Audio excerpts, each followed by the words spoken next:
أشهد أن لا إله إلا الله أستغفر الله أسألك الجنة وأعوذ بك من النار أشهد أن لا إله إلا الله أستغفر الله أسألك الجنة وأعوذ بك من النار اللهم إنك عفو كريم تحب العفو فاعف عنا اللهم إنك عفو كريم تحب العفو فاعف عنا ya karim. Mudah-mudahan doa kita dikabulkan oleh Allah Subhanahu wa taala.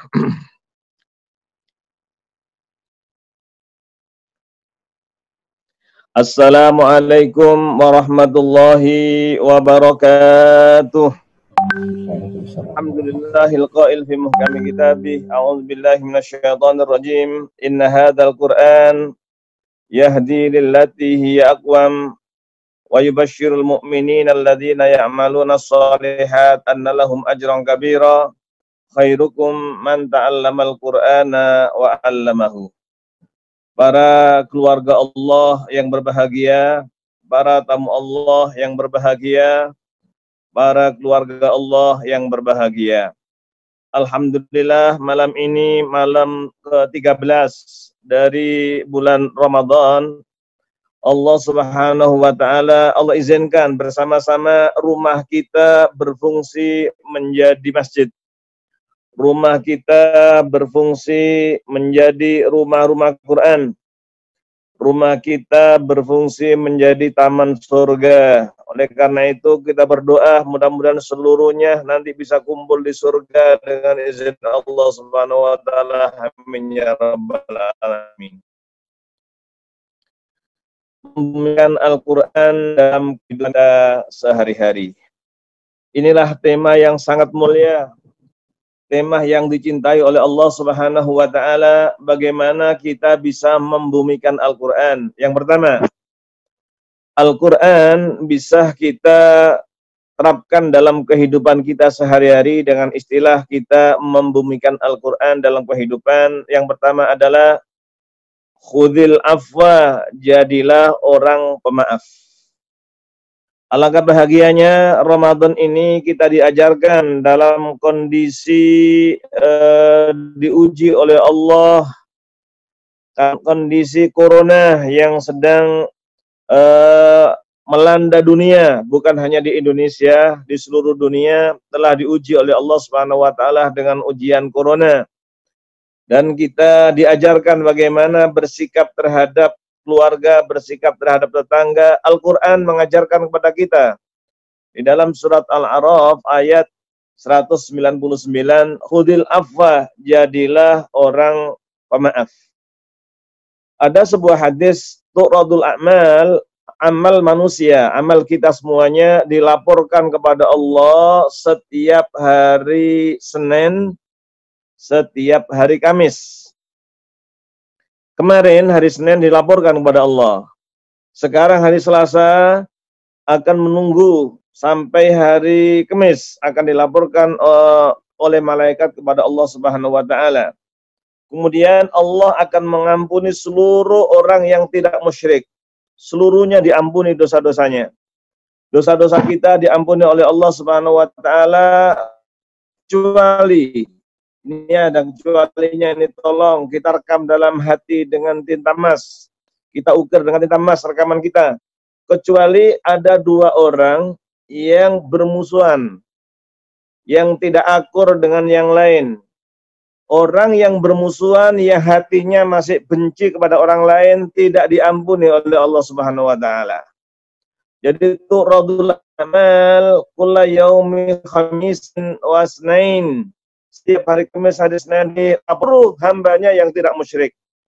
Kecuali yang bermusuhan dengan siapapun, apakah dengan keluarganya, suami istri marah-marahan, mungkin orang tua dengan anaknya, tetangga dengan tetangganya, saudara dengan saudaranya, kalau bermusuhan belum diampuni oleh Allah Subhanahu wa taala. Langsung Allah berfirman kepada malaikat, "Wahai malaikat, tunggu dua orang ini sampai hari Kamis.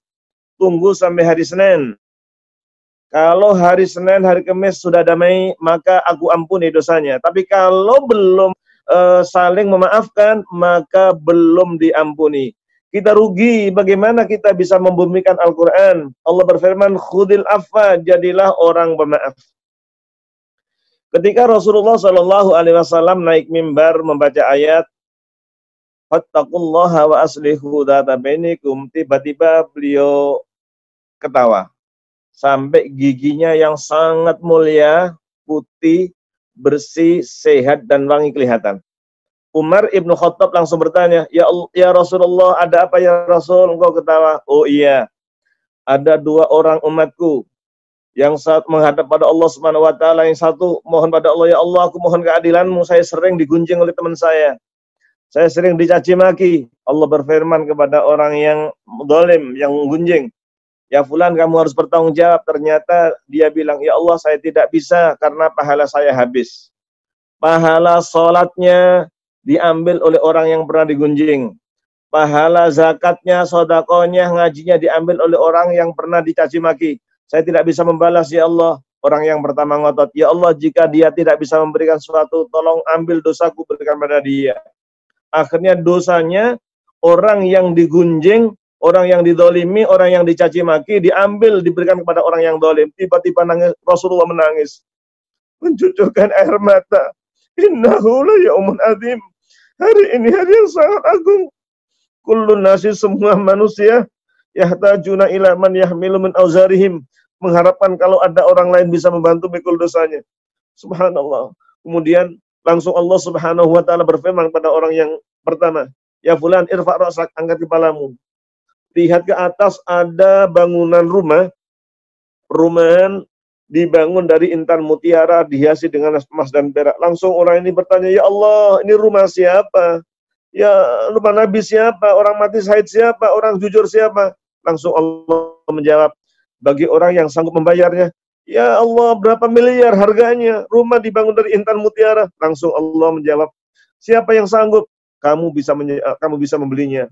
Bagaimana caranya? Tolong maafkan saudaramu. Subhanallah. Langsung orang ini menjerit, sekarang ya Allah, saya maafkan dia. Langsung Allah berfirman, khud biadi akhika, pegang tangan saudaramu, fadkhul al-jannah, silakan Anda berdua masuk surga. Oleh karena itu, untuk cara membumikan Al-Quran, yang pertama, tolong mulai hari ini kita mempunyai qalbin salim. Tolong tidak ada permusuhan antara satu dengan yang lain. Jika hal itu dilakukan oleh bangsa dunia, maka kirimkan corona.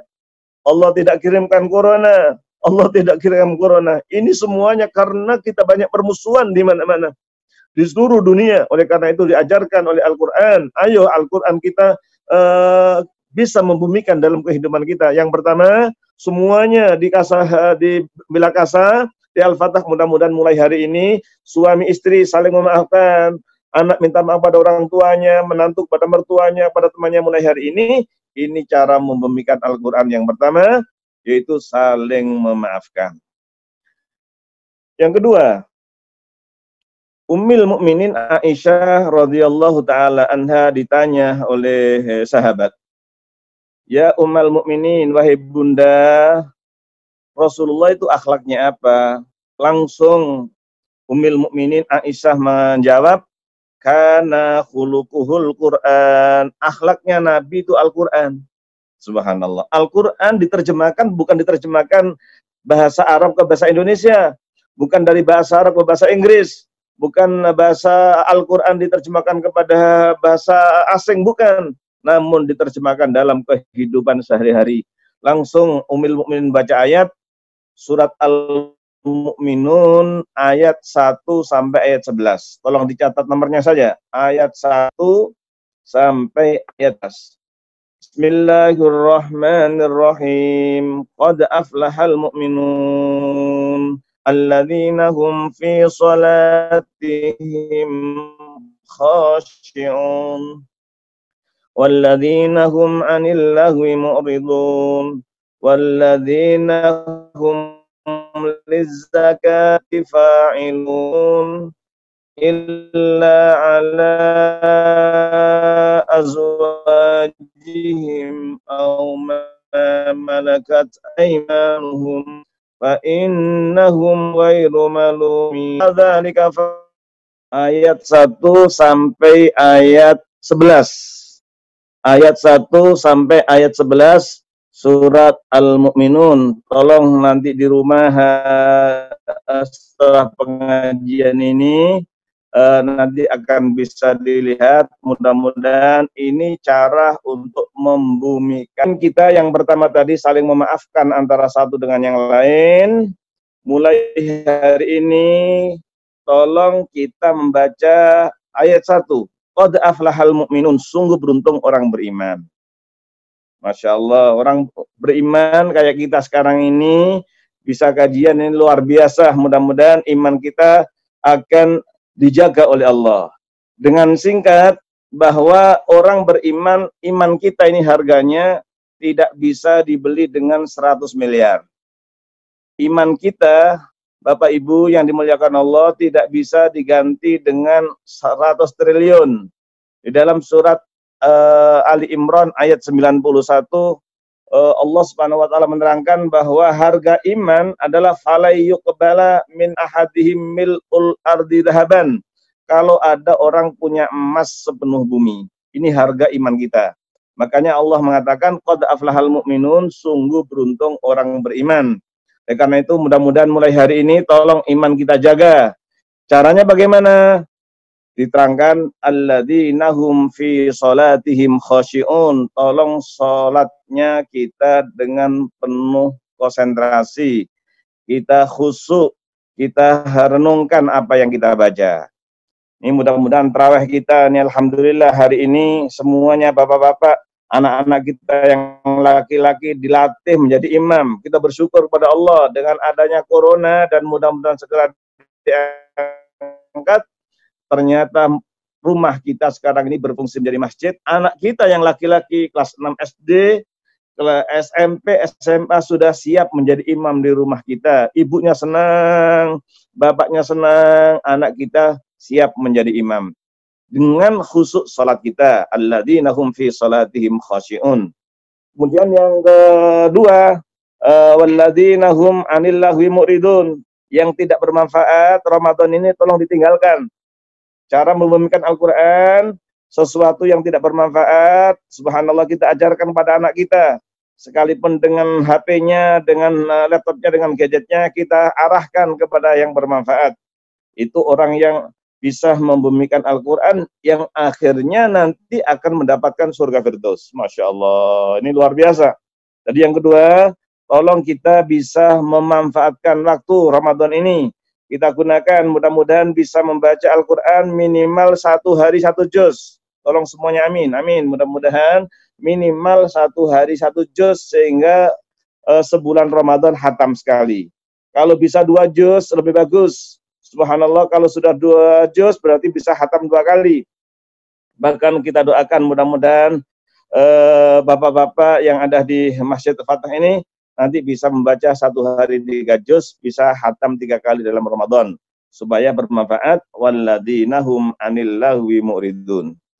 Yang ketiga, orang yang membumikan Al-Quran yang akan mendapatkan surga Firdaus adalah walladzina hum lizzakati fa'ilun. Mudah-mudahan ini kita bisa menunaikan zakat kita.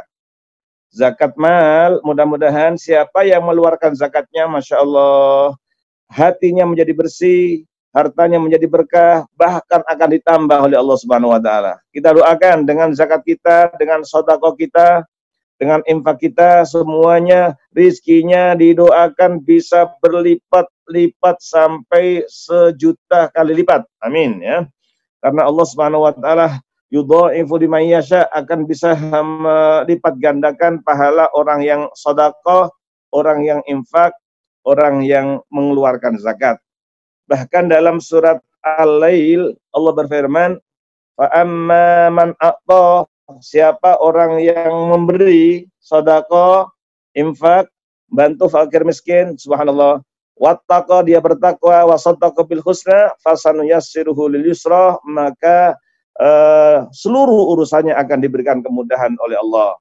Ini yang ketiga adalah kita berbagi, kita mengeluarkan zakat, kita mengeluarkan infak. Saya sampaikan satu kisah pendek. Ada ustadz di Maroko. Dia mimpi ketemu dengan Rasulullah Shallallahu Alaihi Wasallam.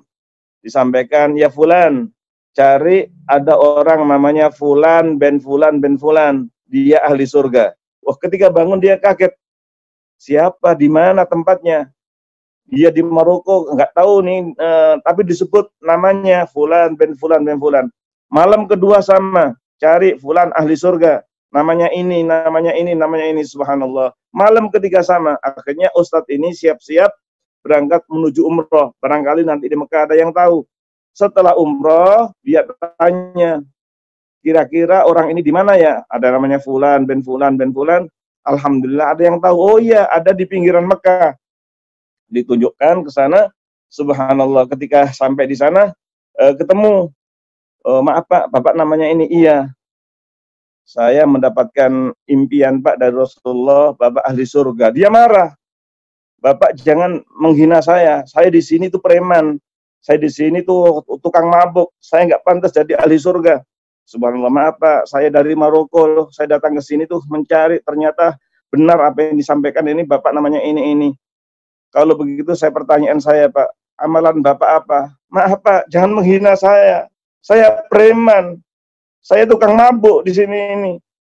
Saya tinggal di pinggiran Mekah. Usia saya sudah sekitar 50-an ini belum pernah ke Masjidil Haram. Bagaimana saya ahli surga?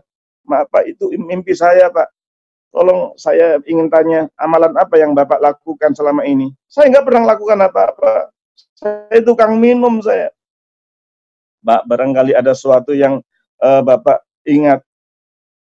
Dipaksa oleh akhirnya begini, saya nggak tahu. Tetangga saya punya anak 5. Ternyata dia meninggal dunia.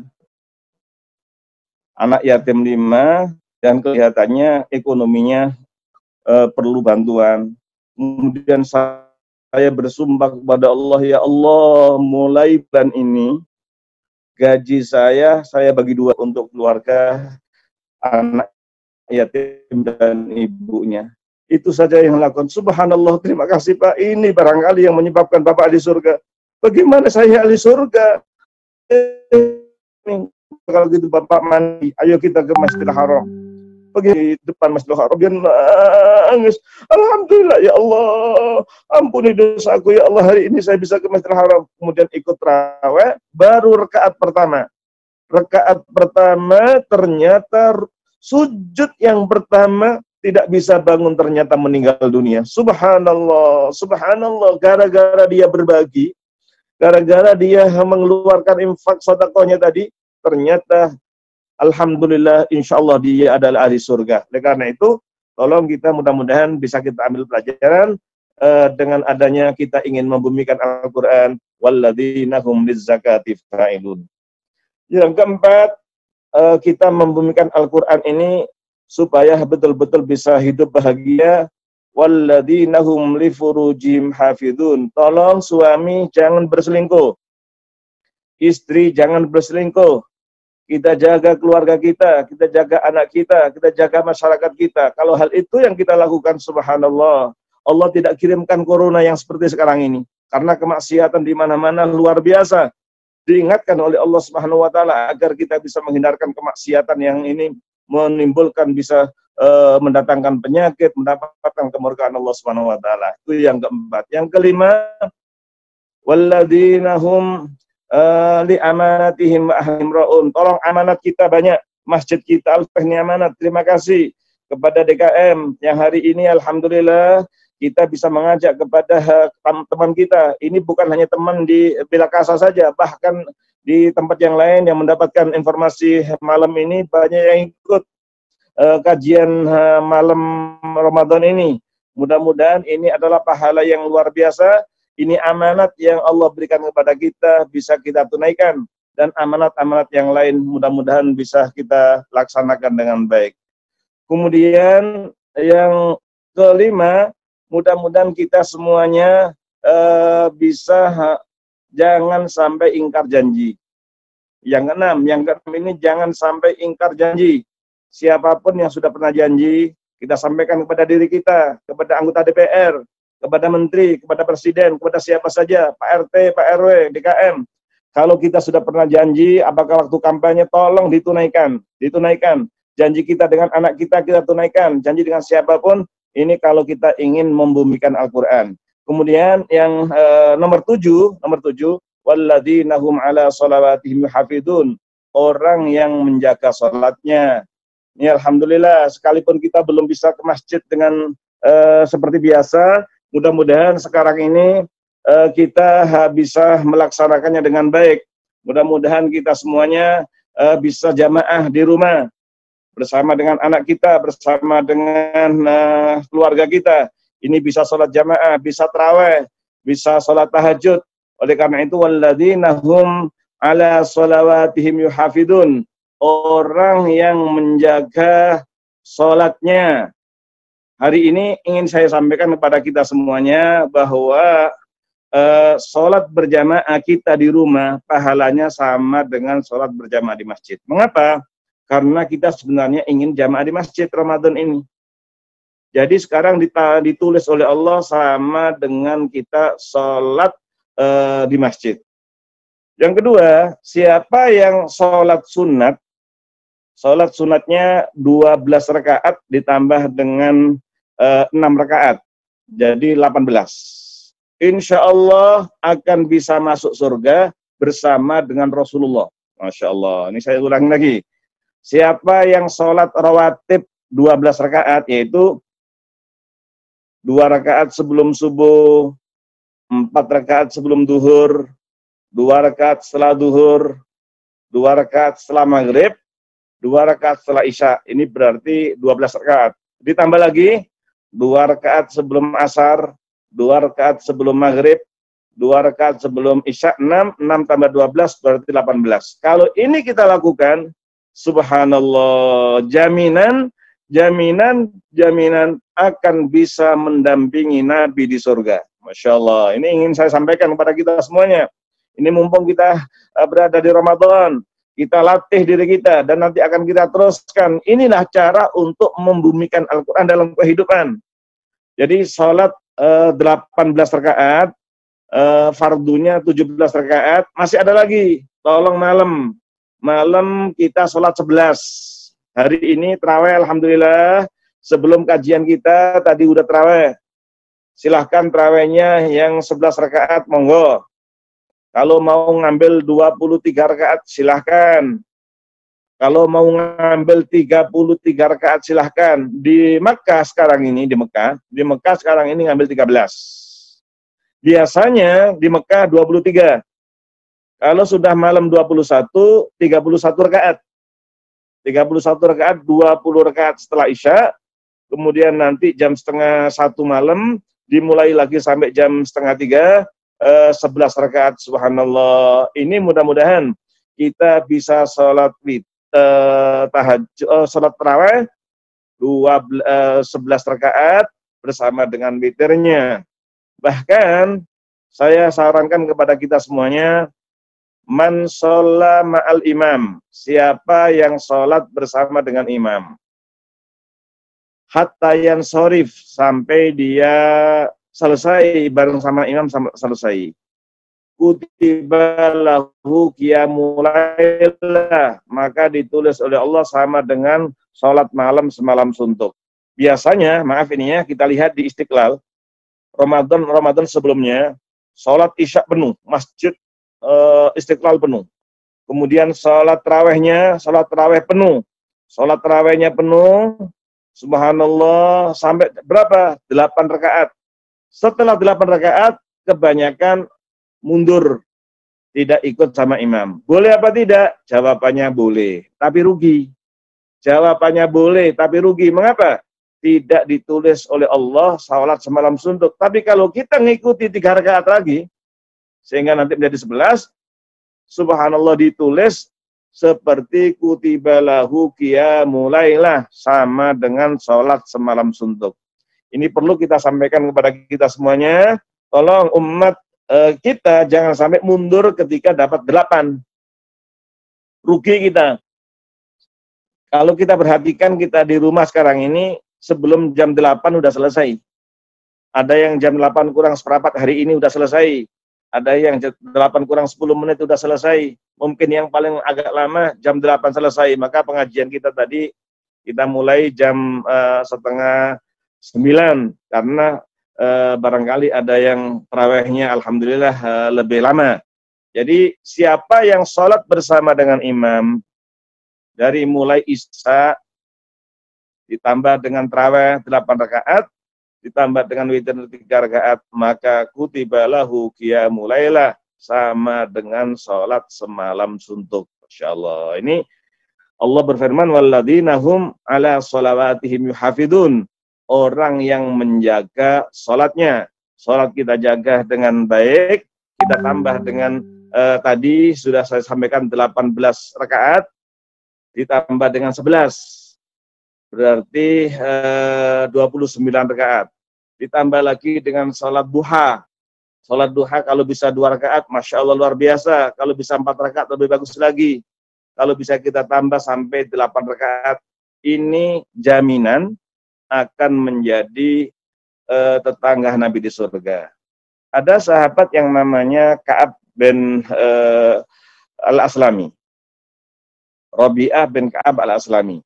Namanya Rabi'ah bin Ka'ab Al-Aslami. Beliau sering mengambilkan air wudhu untuk Rasulullah SAW. Akrab sekali Nabi. Terima kasih wahai Rabi'ah, kamu mengambilkan air. Ada nggak permintaan kamu pada saya? Masya Allah. Ini tolong pemimpin. Saya kepingin pemimpin yang ada di Indonesia, pemimpin yang ada di Depok, pemimpin yang ada di Jawa Barat, tolong dengan rakyat seperti Nabi. Akrab. Kemudian Rasul menawarkan, kamu ada permintaan apa kepada saya? Ya Rasulullah, saya ingin menemanimu di surga. Ya Allah, ini permintaan dan jawaban luar biasa. Urid an urafiqaka fil jannah, murafaqaka fil jannah. Saya ingin menemanimu di surga ya Rasulullah. Rasul menjawab, apa enggak yang lain saja? Apakah minta harta atau minta apa? Maaf para tamu Allah berbahagia. Rasul itu kalau ngasih tidak takut miskin. Ada orang non-muslim, kemudian diberi oleh Nabi. Berapa? Kambing 1 lembah. Dibawa pulang. Subhanallah. Ditanya oleh masyarakatnya, dari mana Pak? Saya dari orang kalau ngasih nggak takut miskin. Dan saya sekarang sudah ikut agamanya. Artinya sudah masuk Islam. Di mana siapa? Dia adalah Muhammad. Subhanallah. Lah ini oleh karena itu, kalau ada orang minta kepada Nabi, itu dikasih. Ini banyak pertanyaan nih. Boleh nggak kita ngasih kepada Pak Uga? Boleh nggak kita ngasih orang yang minta-minta? Jawabannya adalah, Rasulullah tidak pernah menolak orang minta. Saya ulangi lagi, para tamu Allah yang berbahagia, Bapak Ibu.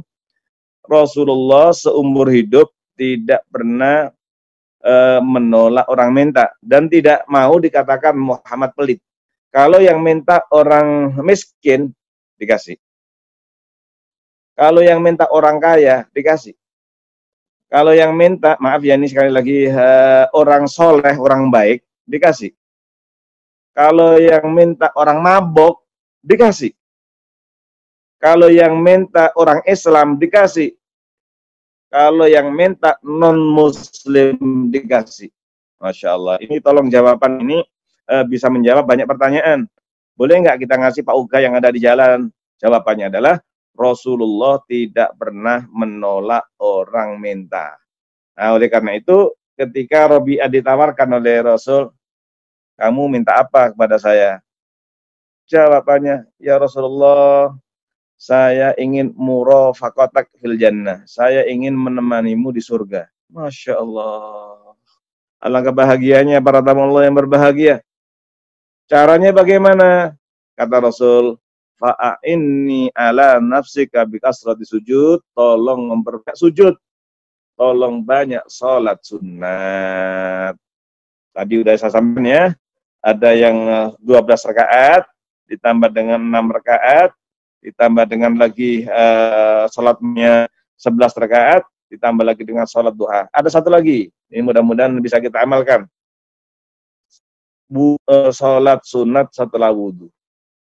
Rasulullah Shallallahu Alaihi Wasallam pernah bertanya kepada Bilal, Bilal, ya Rasulullah, kamu mengamalkan apa? Saya mendengarkan suara sendalmu di depan saya di surga. Masya Allah.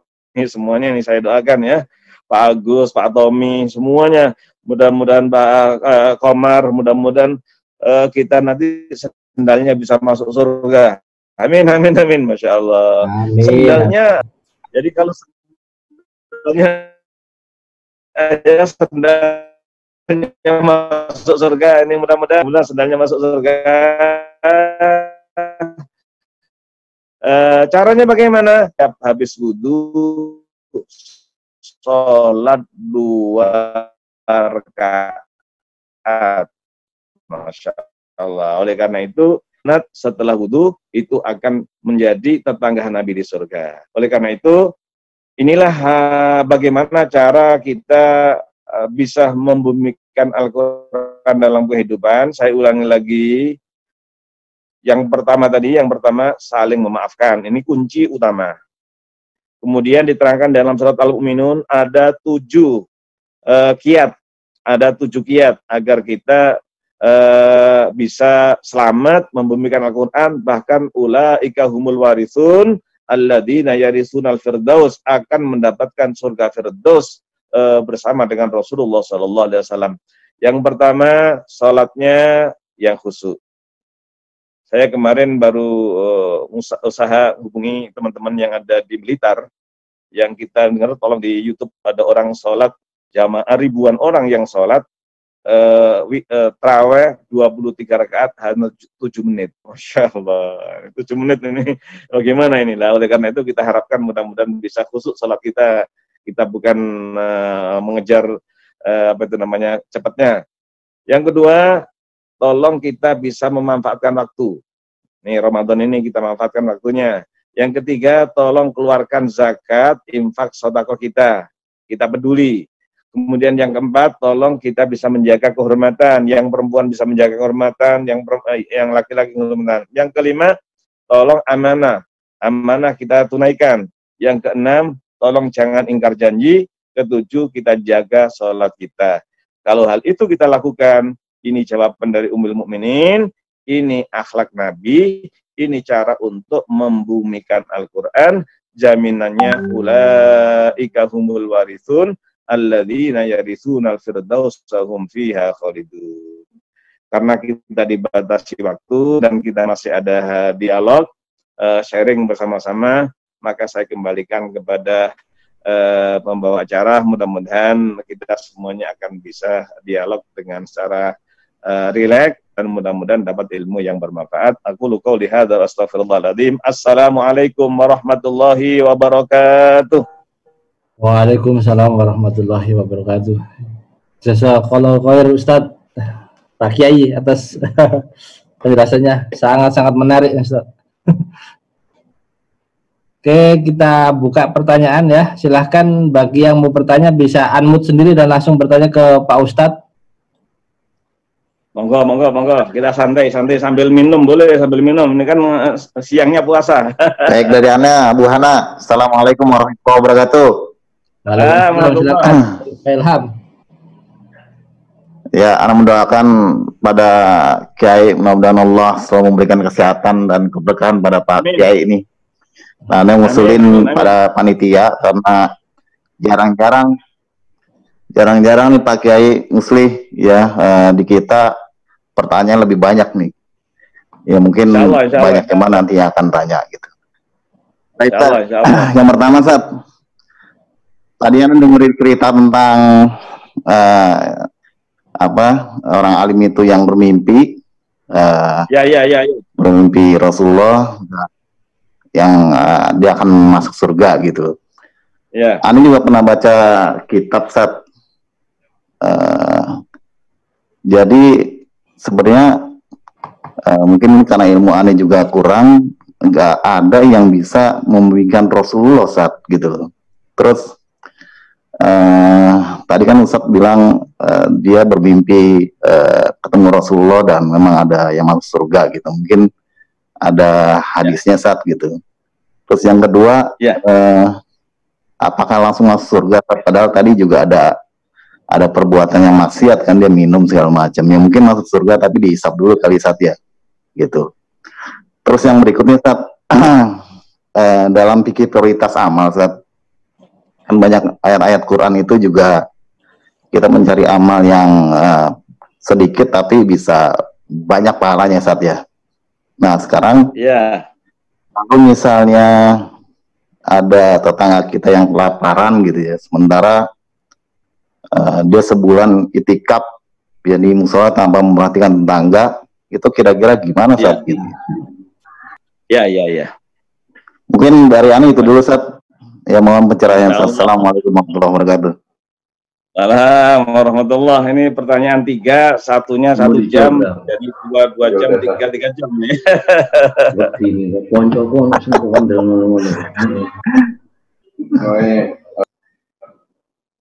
Gimana, langsung dijawab atau gimana? Silakan Ustaz. Baik, ini ada 3 pertanyaan, mudah-mudahan juga hampir yang lain juga akan setuju. Bagaimana tentang mimpi dengan Rasulullah Shallallahu Alaihi Wasallam? Para tamu Allah yang berbahagia, siapa yang mimpi ketemu Nabi sesuai dengan sifat Nabi yang diterangkan di dalam hadis oleh ahli sunnah wal jamaah, persis, bukan istilahnya mimpi-mimpian, mimpi betul, ini adalah benar.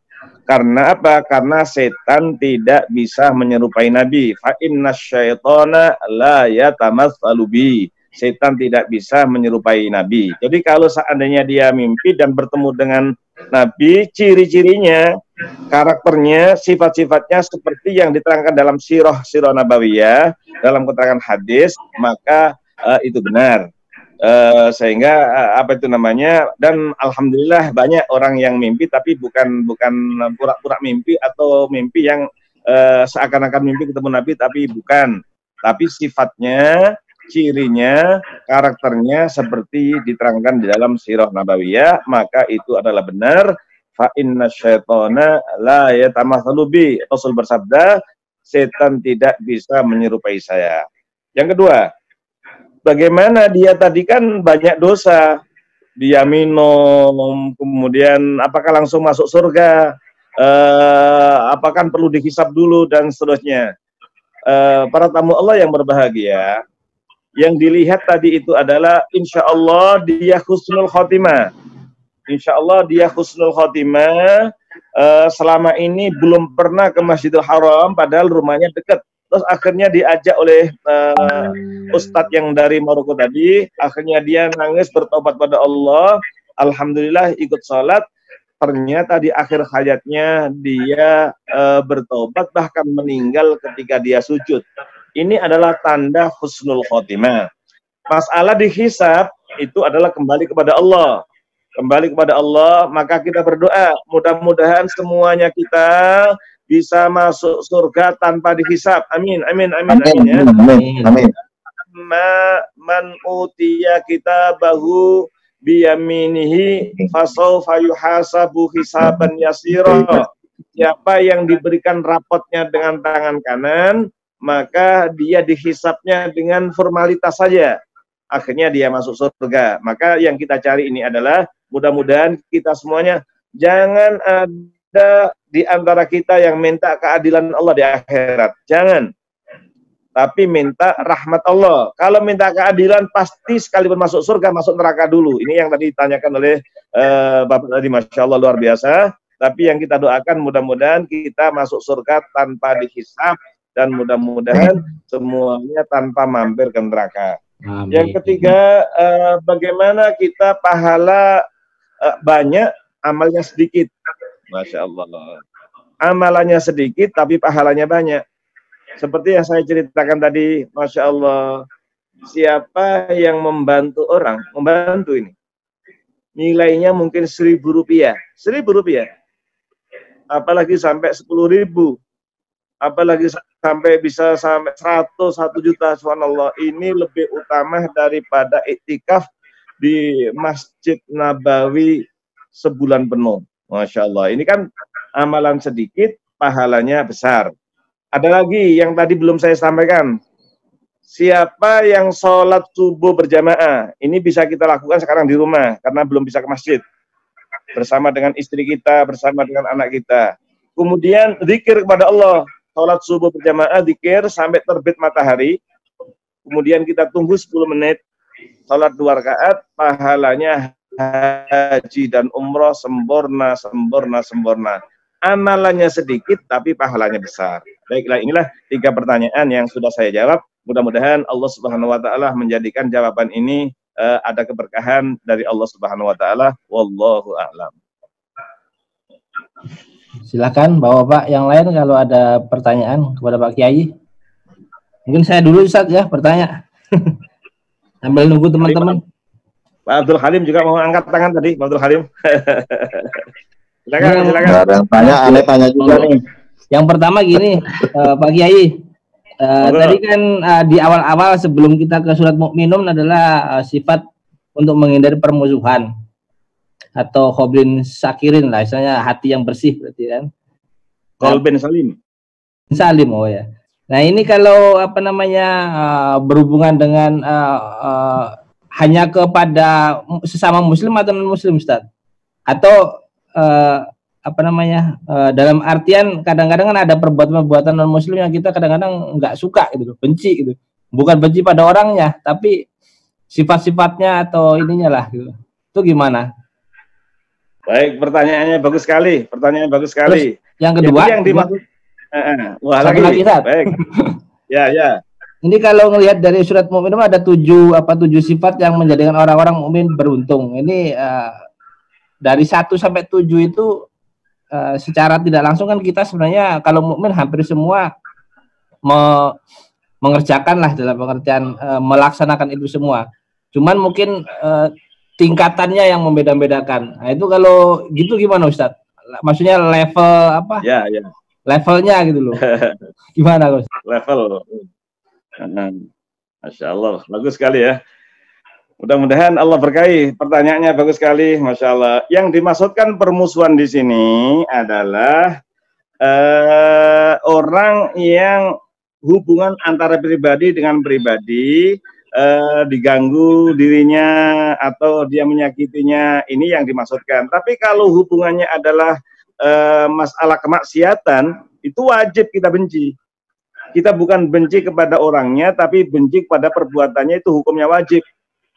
Makanya Rasulullah bersabda, man ra'a minkum mungkaran falyughayyiru biyadi. Siapa yang melihat kemungkaran, kemaksiatan, maka harus lakukan untuk supaya nggak melaksanakan itu dengan kekuasaan kita. Kalau tidak bisa dengan lisan kita, kalau tidak bisa dengan hati kita. Jadi kalau ada kemaksiatan di kampung kita, di RT kita, kita nggak boleh diam. Kita benci bukan karena benci kepada orangnya, tapi benci kepada perilakunya, kepada sifatnya, kepada kemaksiatan, itu malah hukumnya wajib. Jadi yang dimaksud benci yang tidak diampuni dosanya tadi itu adalah kalau hubungan kita dengan sesama muslim, apakah mungkin saingan A, saingan B, ini yang terjadi. Tapi kalau ada kemaksiatan kemudian kita melihat orangnya itu berbuat tidak baik, maka kita wajib untuk tidak senang, kita benci kepada perbuatannya, bukan benci kepada orangnya. Jadi yang dimaksud di sini adalah seperti Rasulullah Shallallahu Alaihi Wasallam diganggu pribadinya itu nggak pernah marah, malah memaafkan. Tapi kalau diganggu Islam, ada seorang perempuan muslimah di Medina diganggu oleh orang Yahudi, bajunya itu diikat, ketika berdiri dia itu kaget karena sampai auratnya kelihatan sedikit, itu langsung dikirim pasukan untuk menyerang mereka. Jadi istilahnya kebencian di sini, kalau kebencian kepada pribadi kita, hubungannya bukan karena hubungan agama, tapi hubungan kepada kepentingan kita sendiri. Kemudian ada 7 sifat yang dijamin masuk surga Firdaus.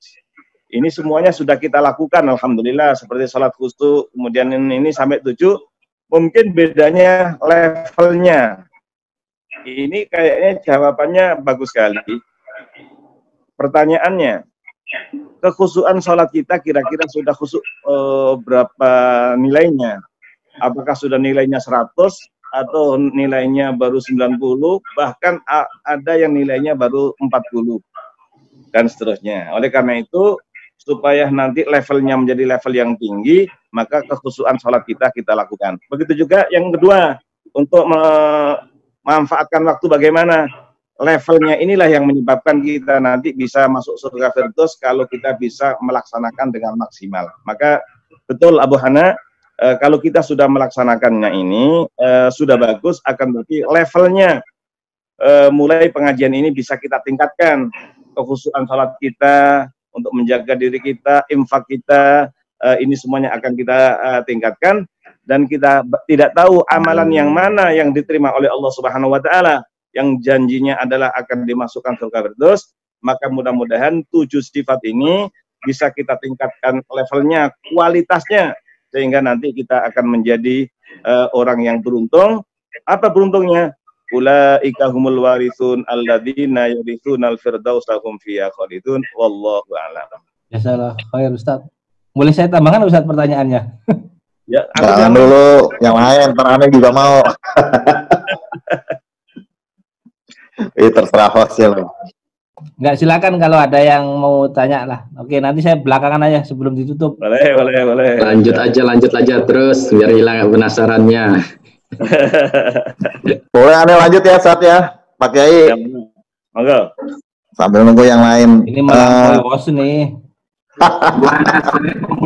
Jarak jauh. Soalnya jarang-jarang nih ketemu apa ilmu Qur'annya. Beliau mengajar Lipia juga soalnya Pak Kiai, dan Quran. Pak Kiai,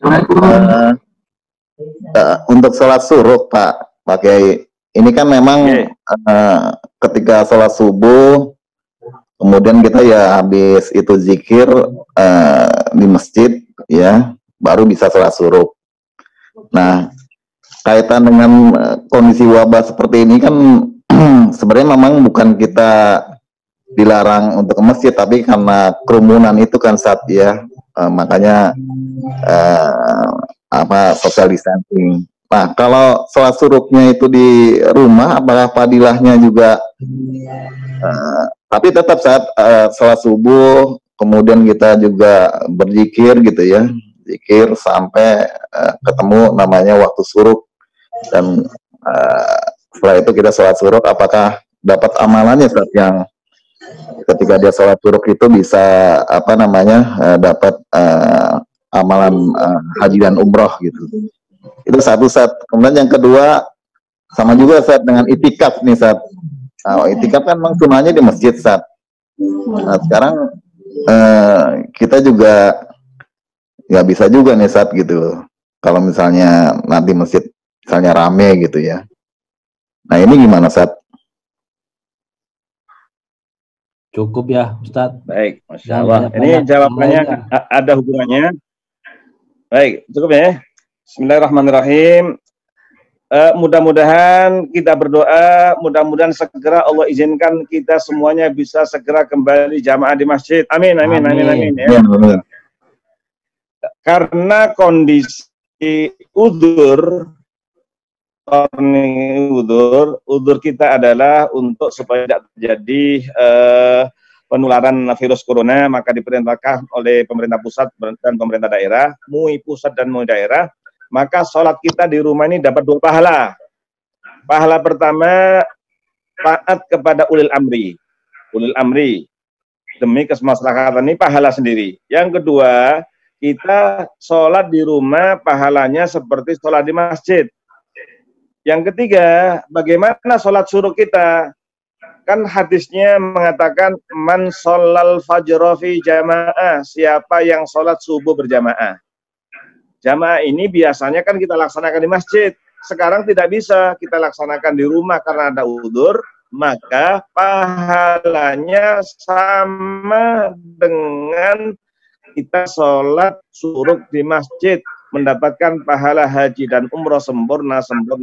Jadi besok pagi kalau kita sholat subuh bersama keluarga, kemudian kita zikir, kita tilawah sampai suruk, kita tambah 10 menit, maka pahalanya sama dengan haji dan umroh sempurna, seperti kita sholat suruk di masjid. Yang kedua, iktikaf kita kepingin di masjid, bahkan saya doakan mudah-mudahan segera bisa iktikaf di Masjidil Haram. Amin. Nah, sekarang kita belum diizinkan oleh pemerintah untuk di masjid. Apakah kira-kira dapat pahala iktikaf kita di rumah? Orang mukmin itu dapat pahala dengan niatnya. Dengan niat kita, ya Allah, sebenarnya tahun ini saya kepingin iktikaf di Masjid Al-Fatah. Kepingin iktikaf ya Allah. Tapi karena sekarang belum bisa, maka saya akan ibadah di rumah sebagaimana yang saya lakukan di masjid, maka dapat pahala seperti pahala orang iktikaf. Sama, mendapatkan pahala seperti pahala orang iktikaf. Memang iktikaf itu sebenarnya harus di masjid jami', masjid yang digunakan untuk Jumatan. Tapi karena kondisi kita sekarang ini udzur, maka kita tidak bisa sholat iktikafnya di masjid, maka kita mendapatkan pahala iktikaf sebagaimana kita iktikaf di masjid. Wallahu a'lam. Insyaallah. Jazakallah khair, Ustaz. Jawabannya, Ustaz. Saya udah hafal. Ya. Terima kasih Pak Kiai atas kesempatannya, Pak host. Jadi begini Pak Kiai, bahwa ketika saya setuju dengan apa yang disampaikan Pak Kiai tadi, bahwa hakikatnya kita tidak memilih di dalam bersedekah atau di dalam memberi, tadi Pak Kiai sudah sampaikan.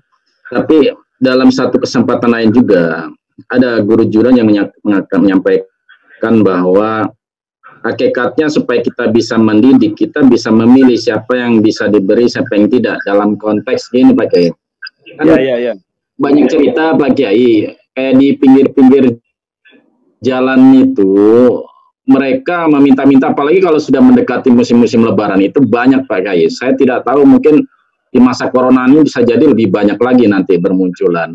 Nah, ketika tidak ada corona saja, itu banyak yang bermunculan, dan bahkan di dalam berita itu ada yang menelusuri hingga ke daerah asalnya. Di daerah asalnya itu mereka ya punya kehidupan yang layak lah Pak Kiai. Nah, apakah kita mengabaikan hal seperti itu? Karena di beberapa daerah juga ada perda yang menetapkan larangan adanya pengemis. Dan meskipun kita tahu sebenarnya ya pemerintah juga sebenarnya punya kewajiban untuk melakukan hal itu, tapi tidak semua bisa dilakukan oleh pemerintah. Nah, itu gimana Pak Kiai dalam kaitan dengan yang pernyataan Pak Kiai tadi yang disampaikan tadi Pak Kiai? Sementara itu dulu Pak Kiai. Baik. Masya Allah, bagus banget Ustaz Abdul Halim. Mudah-mudahan kita diberkahi oleh Allah Subhanahu Wa Taala. Amin ya Rabbal Alamin. Ada ancaman hadis dari Rasulullah Shallallahu Alaihi Wasallam, siapa orang yang minta-minta untuk memperkaya diri itu nanti di akhirat datang wajahnya tidak ada dagingnya. Ini ancaman bagi orang yang minta-minta untuk memperkaya diri, bukan untuk kebutuhan. Makanya kalau ada perda, ada bahkan disiapkan dengan rumah singgah, segala itu adalah hal yang baik sekali. Ini sikap bagi kita, jangan sampai menjadi orang yang minta. Ya, ini jadi istilahnya kita tidak bertentangan antara hadis yang saya terangkan, sifat Nabi yang tidak menolak orang yang minta sama sekali, akan tetapi sekarang bagi kita, jangan kita sebagai orang yang mempunyai tangan di bawah. Kan ada hadis mengatakan al-yadul ulya, tangan di atas, khairun min yadis sufla, lebih utama daripada tangan di bawah. Artinya orang memberi lebih baik daripada orang yang menerima. Jadi artinya ada beberapa hadis yang menerangkan ancaman bagi orang yang minta-minta memperkaya diri. Ini adalah ancaman. Bahkan Rasulullah Shallallahu Alaihi Wasallam pernah memanggil orangnya badannya sehat, ternyata dia minta-minta, akhirnya dikasih sini. dikasih uang lah kurang lebih, kalau uang kita itu dikasih uang 1 juta. Tolong yang 500 kamu belikan alat untuk bekerja, yang 500 untuk keperluan keluarga kamu. Saya tidak ingin melihat kamu selama sebulan. Subhanallah, akhirnya dia kerja. Dikasih modal oleh Nabi, ternyata alhamdulillah menjadi orang yang punya. Artinya begini Pak Abdul Halim dan semuanya para tamu yang berbahagia, kita tidak antara anjuran untuk bersedekah dan larangan untuk minta-minta itu memang ada semuanya. Tinggal sikap kita ini. Ada orang yang datang ke rumah kita, terutama menjelang Idul Fitri ini. Mungkin ada yang alasan A, alasan B, ada yang alasan SPP anaknya belum dibayar, ada seragamnya, macam-macam. Itu kita sekarang suudzon kepada dia atau bagaimana? Kalau kita nggak yakin dengan apa yang dilakukan oleh dia, kita kalau tidak bisa memberi ya dengan qaulun ma'ruf. Mungkin kita ucapkan, maaf Bu ya, maaf Dek, maaf Pak, mungkin kesempatan ini saya belum bisa memberi dan seterusnya. Jadi tidak ada hal yang saya ceritakan dengan larang untuk minta-minta. Berarti saya malaikat menguji kita. Kira-kira kita ini tentu orang yang bersyukur pada Allah atau tidak. Sebab kan kita sudah pernah dengar ada 3 orang yang miskin, orang buta, orang botak, orang yang belang. Ternyata yang lulus hanya 1, yaitu orang yang buta saja, dan itu hadis sahih.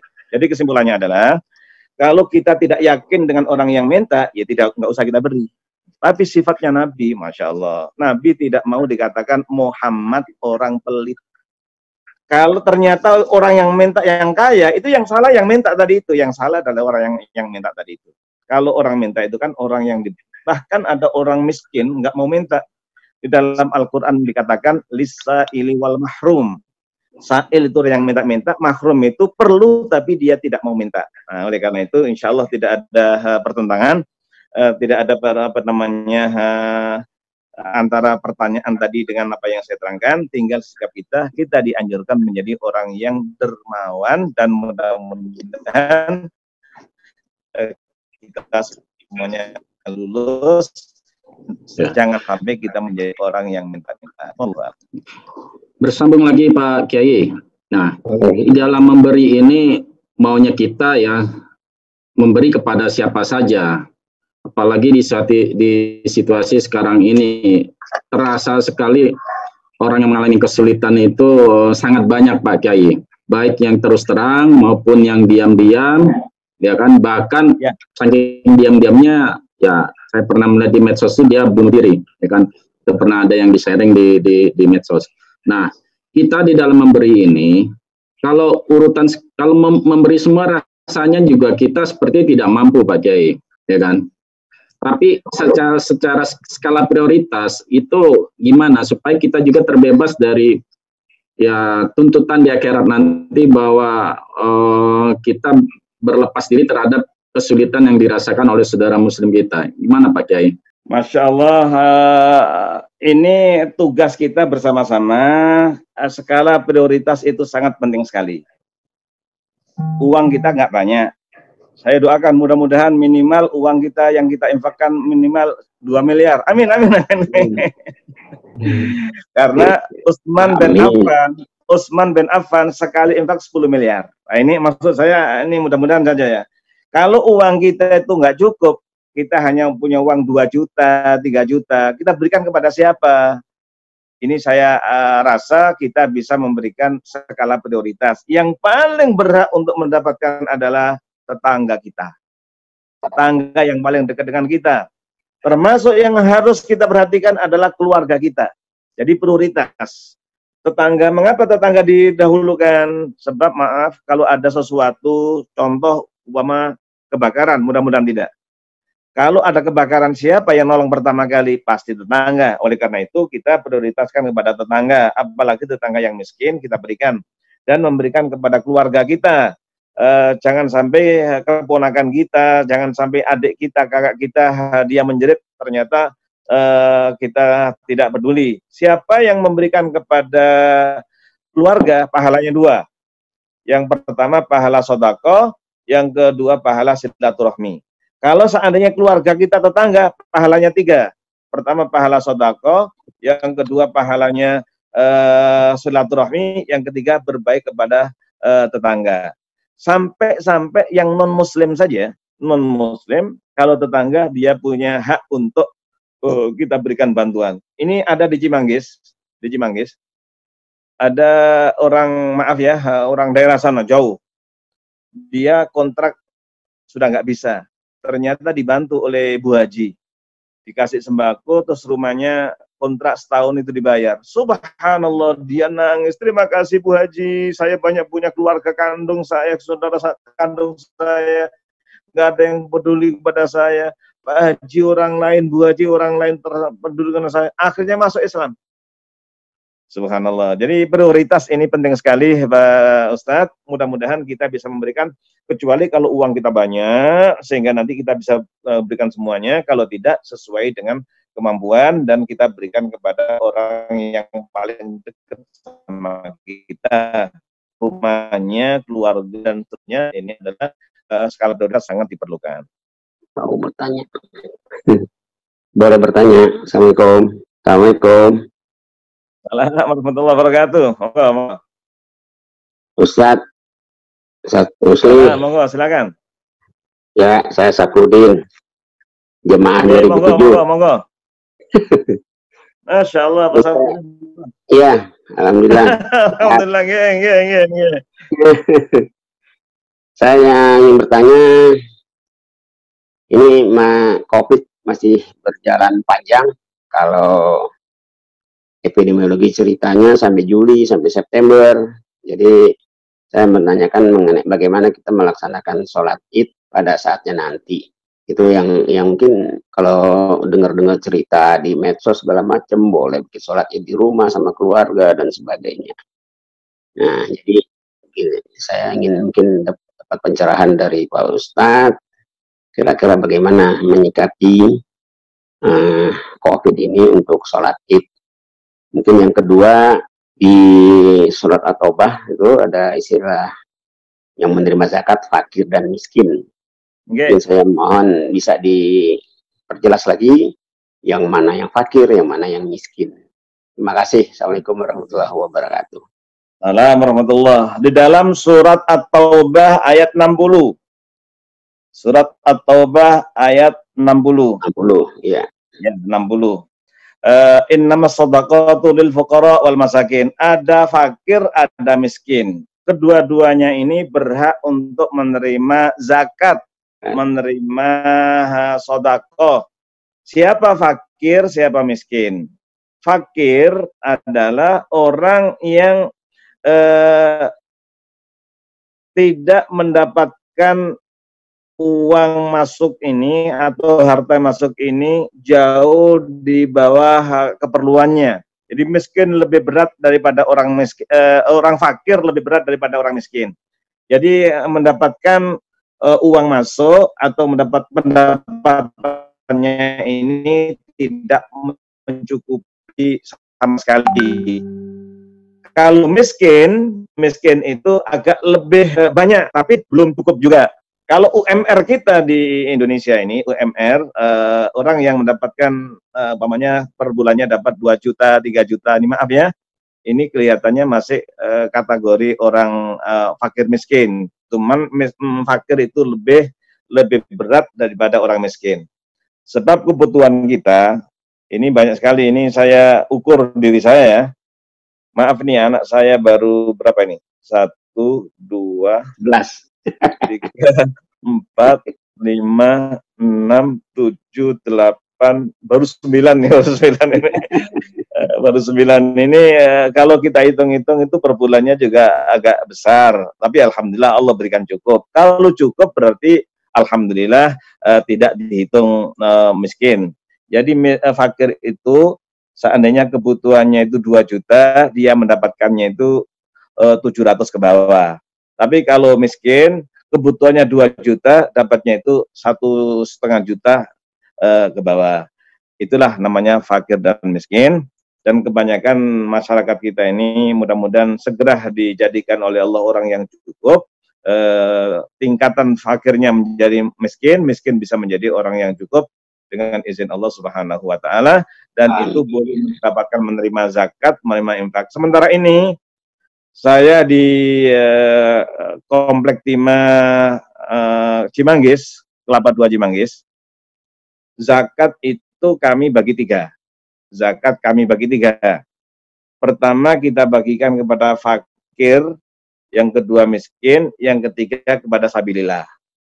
Sabilillah ini menurut jumhur ulama adalah orang yang berjuang yang tidak mendapatkan gaji.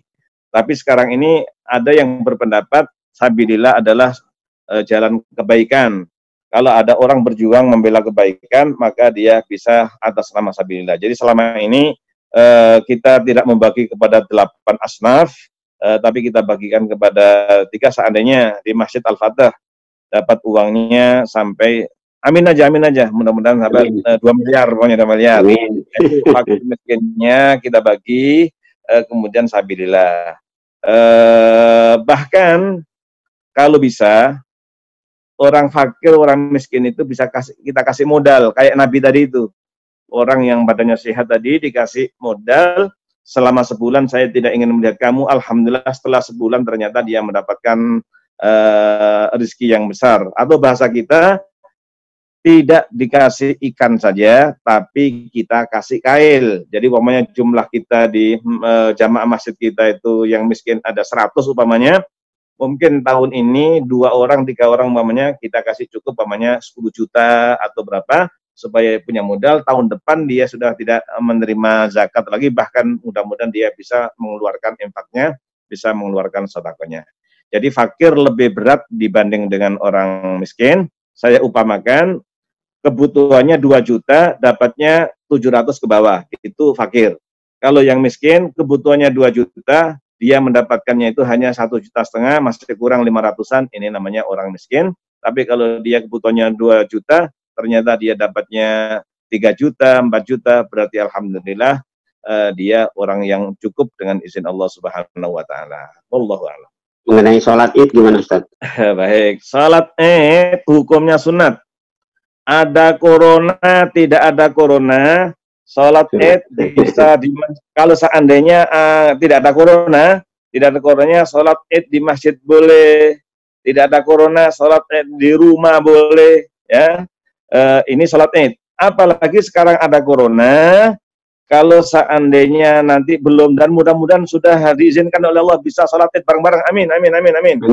Seandainya belum, kita bisa sholat Id di rumah sama dengan anak kita, bersama dengan keluarga kita.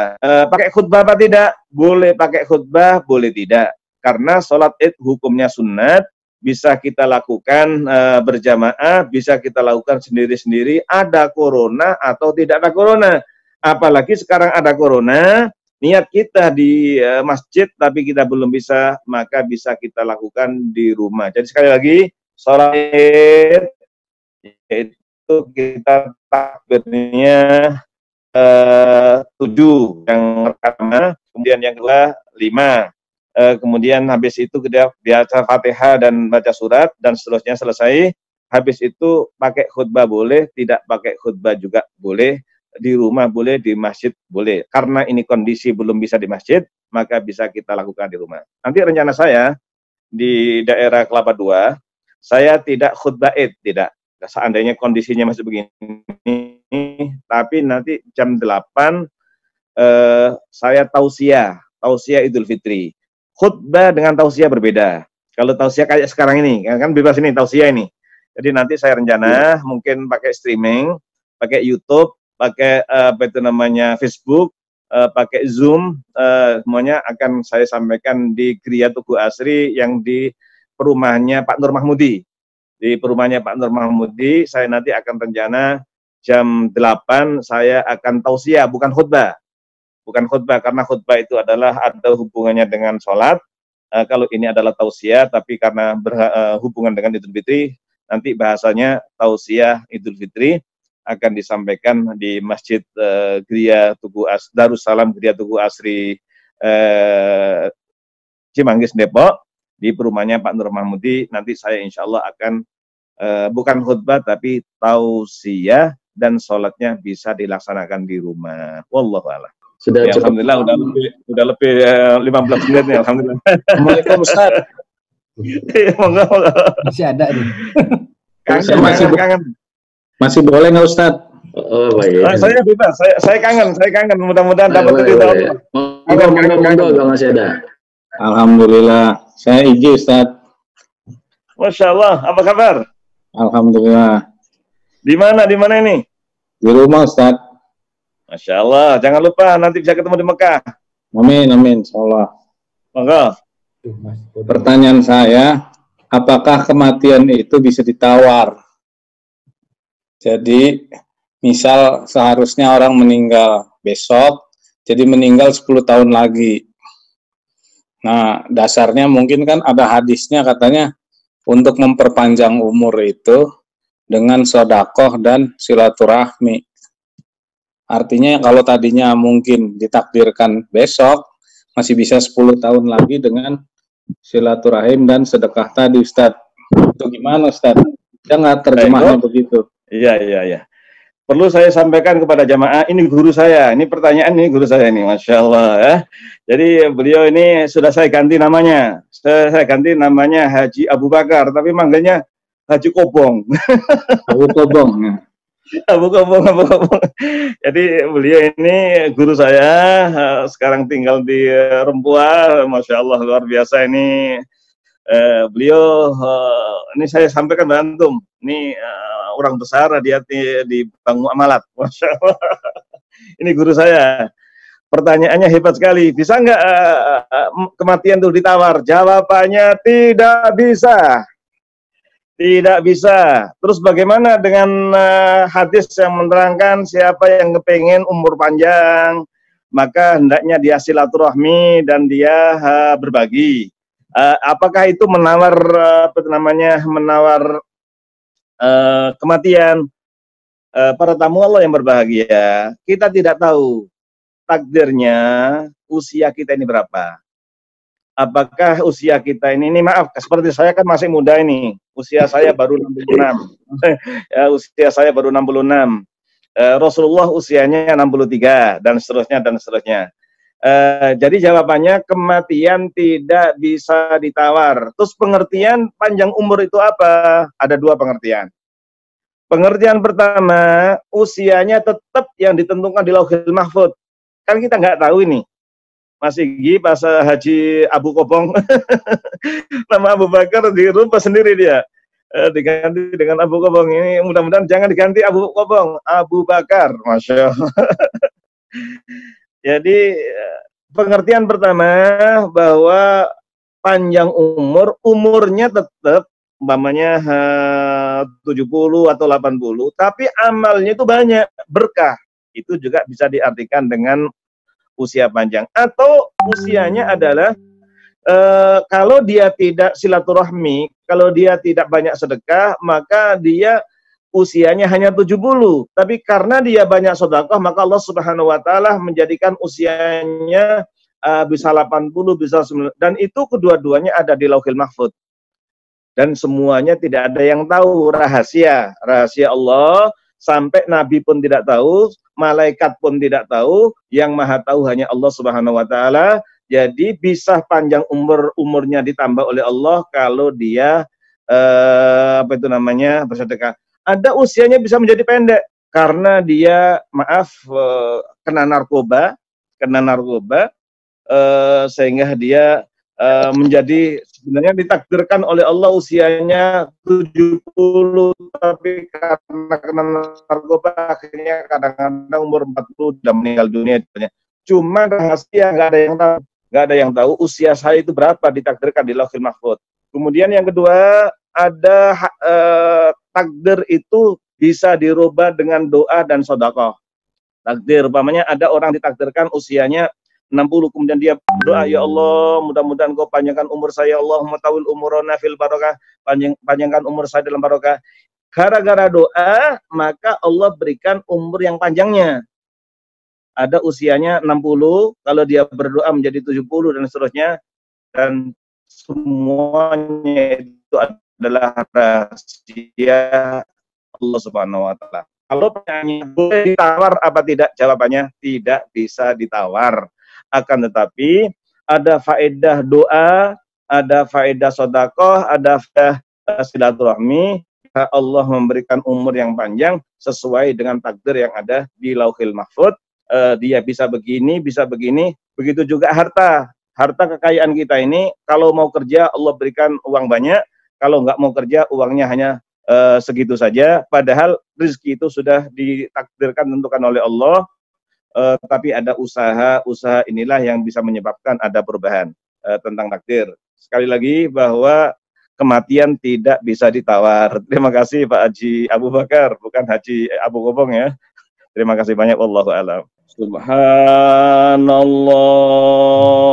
walhamdulillah wala ilaha illallah Allahu akbar. Subhanallah walhamdulillah wala ilaha illallah wallahu akbar. Subhanallah walhamdulillah wala ilaha illallah wallahu akbar.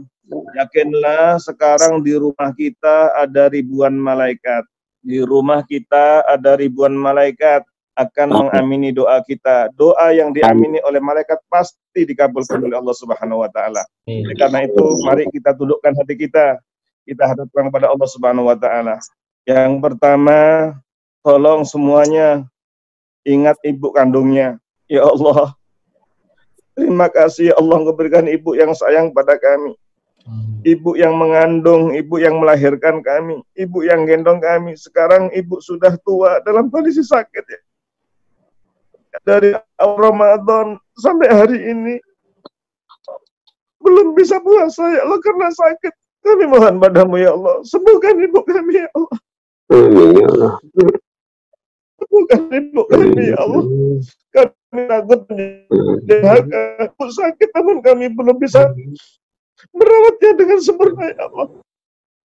Apalagi ibu yang sudah meninggal dunia. Ya Allah, kami belum bisa berbakti. Ternyata ibu telah Kau panggil ya Allah. Mudah-mudahan kami bisa mendoakan ibu kami. Kami bisa sedekah, bisa wakaf atas nama ibu kami ya Allah. Izinkan kami nanti di akhirat bisa kumpul dengan ibu di surga ya Allah. Amin, amin. Tolong semuanya ingat ayahnya. Ya Allah, terima kasih memberikan ayah yang sayang pada kami ya Allah. Beliau yang bimbing kami, beliau yang menyekolahkan kami sampai kami bisa seperti ini. Semuanya karena rahmat-Mu melalui ayah kami. Sekarang ayah sudah tua dalam kondisi sakit pula ya Allah. Ya Allah, mudah-mudahan ayah dan ibu ridho pada kami ya Allah. Mudah-mudahan ayah dan ibu ridho pada kami ya Allah. Allahumma ighfir li dhunubi wa li walidayya warhamhuma kama rabbayani shaghira. Tolong semuanya ingat anak-anak kita. Ya Allah, terima kasih ya Allah. Memberikan amanah. Mudah-mudahan anak kami menjadi anak yang penyejuk hati kami ya Allah. Mudah-mudahan anak kami menjadi penyejuk hati kami ya Allah. Mudah-mudahan anak kami menjadi penyejuk hati kami ya Allah. Menjadi anak yang saleh, anak yang saleh ya Allah. Mudah-mudahan sukses dunia akhirat ya Allah. Tolong semuanya ingat istrinya. Terima kasih ya Allah.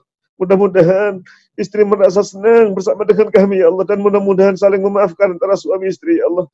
Izinkan kami bersama dengan istri kami bersama di surga ya Allah. Hum azwajuhum fi dhilalin al-arwaiki muttaqiun ya Allah. Mudah-mudahan kami semuanya bisa bersama dengan istri kami, bersama dengan anak-anak kami, bersama dengan keluarga kami semuanya di surga ya Allah. Hum azwajuhum fi dhilalin al-arwaiki muttaqiun. Rabbana hab lana min azwajina wa dhurriyyatina qurrata a'yun waj'alna lil muttaqina imama. Allahumma adfa'annal ghala wal bala wal waba wal mihan ma dhahara minha wa ma batan ya Allah. Mudah-mudahan virus corona segera Engkau angkat ya Allah dari bumi Indonesia, dari bumi seluruhnya ya Allah. Mudah-mudahan segera Engkau berikan ganti dengan rahmat-Mu, dengan ampunan-Mu ya Allah, dengan keberkahan yang Engkau berikan kepada kami semua ya Allah. Mudah-mudahan segera Engkau angkat penyakit corona ini ya Allah, virus corona, mudah-mudahan kami bisa kembali lagi ke masjid, bisa kembali lagi ibadah sebagaimana semestinya ya Allah. Mudah-mudahan Indonesia menjadi baldatun thayyibatun wa rabbul ghafur. Rabbana hab lana min azwajina wa dhurriyyatina qurrata a'yun waj'alna lil muttaqina imama. Ya Allah, kami sedih ya Allah melihat Masjidil Haram hari ini masih kosong dengan orang yang berjamaah, orang yang salat tarawih hanya sedikit ya Allah. Mudah-mudahan segera Engkau buka kembali dengan selamat semuanya, kami bisa kembali ke Masjidil Haram, ke Masjid Nabawi, ke Masjidil Aqsa yang ada di Palestina ya Allah. Mudah-mudahan kami semuanya bersama keluarga Engkau izinkan bisa melaksanakan ibadah haji dan umrah. Rabbana hab lana min azwajina wa dhurriyyatina qurrata a'yun waj'alna lil muttaqina imama. Allahumma taqabbal minna salatana wa siyamana wa qiyamana wa qira'atana wa amalana shalihah fi Ramadan. Allahumma taqabbal minna amalana shalihah fi Ramadan. Allahumma taqabbal minna amalana shalihah fi Ramadan. Rabbana hab lana min azwajina wa dhurriyyatina qurrata a'yun waj'alna lil muttaqina imama. La ilaha illa anta subhanaka inni kuntu minadh dhalimin. Ya Allah, mudah-mudahan amal ya Allah, mudah-mudahan sekalipun kami di rumah melaksanakan sholat di rumah, melaksanakan ibadah di rumah, mudah-mudahan pahalanya seperti kami melaksanakan di masjid ya Allah. Mudah-mudahan Ramadan tahun ini ya Allah segera Engkau angkat penyakit virus corona dan virus-virus yang lain dan musibah bencana yang lain ya Allah. Rabbana atina fid dunya hasanah wa fil akhirati hasanah wa qina adzabannar. Asyhadu an la ilaha illallah, astaghfirullah, as'alukal jannata wa a'udzu bika minan nar. Asyhadu an la ilaha illallah, astaghfirullah, as'alukal jannata wa a'udzu bika minan nar. Asyhadu an la ilaha illallah, astaghfirullah, as'alukal jannata wa a'udzu bika minan nar. Allahumma innaka afuwwun karim tuhibbul 'afwa fa'fu anna ya karim. Wa sallallahu ala sayyidina Muhammad. Alhamdulillahi rabbil alamin. Assalamualaikum warahmatullahi wabarakatuh. Waalaikumsalam. Maulaya